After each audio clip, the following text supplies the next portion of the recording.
ام پی اس د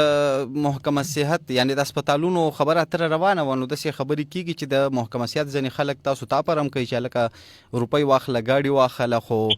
زموږ نه قلار شه هغه خلک چې هغه په کرپشن کې ملوث دي او تاسو بار بار د اسمبلی په پلور د هغې محاسبه غواړئ نو واقعي دې خبره کې څه وزن شته که نه هسې په سوشل میډیا خلکو بحث شروع کړی بالکل وزن پکې شته دی هیڅ شک نشته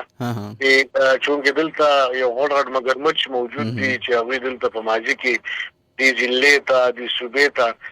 ډېر زیات نقصان رسولی دی هیلث ډپارټمنټ یې تباه او برباد کړی دی دلته د خلکو زموږ د پارټۍ د بدنامۍ سبب جوړ شوي دي د هغوی ټیک ټاک خپل اپروچونه کړي دي وختن فوختن په مختلف ذریعه او مختلف سورسز باندې خو بهرحال الحمدلله چونکې موږ له خلکو عزت راکړی دی او دا دغه موږ راکړی دی منډیټ موږ راکړی دی او بیا یې موږ ته یو دونه غټه ذمهواري راکړې ده نو زما په خیال چې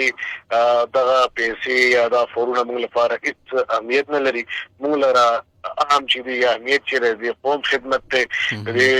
خلکو چې کوم مقصد لپاره لګیلي زموږ کوشش همدا دی چې دغه مقصد باندې کار وکړو او د علاقې د خیر راوړو صحیح ده په یو خبره زه ځان پوهول غواړم چې په اسمبلی کې تاسو سپیچ هم کوئ سټنډینګ کمیټیانو ته هم خبره ځي چې بهی په لوړ دیر کې په محکمه صحت کې دونه په اربونو روپۍ کرپشن شوی ایسیګانې پټې شوي دي دوايانې پټې شوي دي دستانې ورکې شوي دي دغه رنګ دا شوي دا شوي خو بیا چې کله انټي کرپشن ته کیس لاړ شي هغه ځای نه سړی کلیر شي وایي چې نه دی شوی نو په دې ځای کې موږ نه پوهېږو چې دا څه حساب کتاب روان دی د انټي کرپشن والا ورسره میلاو دي اصل کې د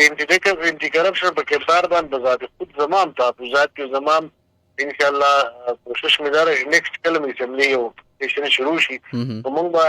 انټي کرپشن په کردار په حواله ضرور خبره کوو چې آیا دا انټي کرپشن دی که پرو کرپشن دی ځکه چې دوی کوم صورتحال روان کړی کلین چیټ خلکو له ورکړي په هغه ثابت شوي صحیح نه او هغه یو خپل ډیل وسو کړي د هغه سره یو بارګیننګ وکړي او معامله چې ده هغه قسم هغه شان ختمه کړي انشاءالله چې شوي دي موږ چې اوس د محکمه صحت حوالې سره کوم اواز اسمبلی په فورم اوچت کړی نو اسمبلی په فورم یا اسمبلی نه چې کوم بزنس راشي هغه دا فائدې چې هغه د انټي کرپشن هغه حواله سره څه کردار شي ادا کول او نو هغه باندې عدالتي څه کاروایی کیدی شي نو موږ دا دل چې د کوم اواز چې کړو دا غي بدل کې دار چې 13 کسانو ریموول چې ان شاء الله چې څو په مختلف کرپشنو کې کړو دا غوی ریموول هم تیار دي 19 کپنې نه کوم چې په 2 نمبرې کې مولوي شوی هغه په دیواتو پرام کولو کې یا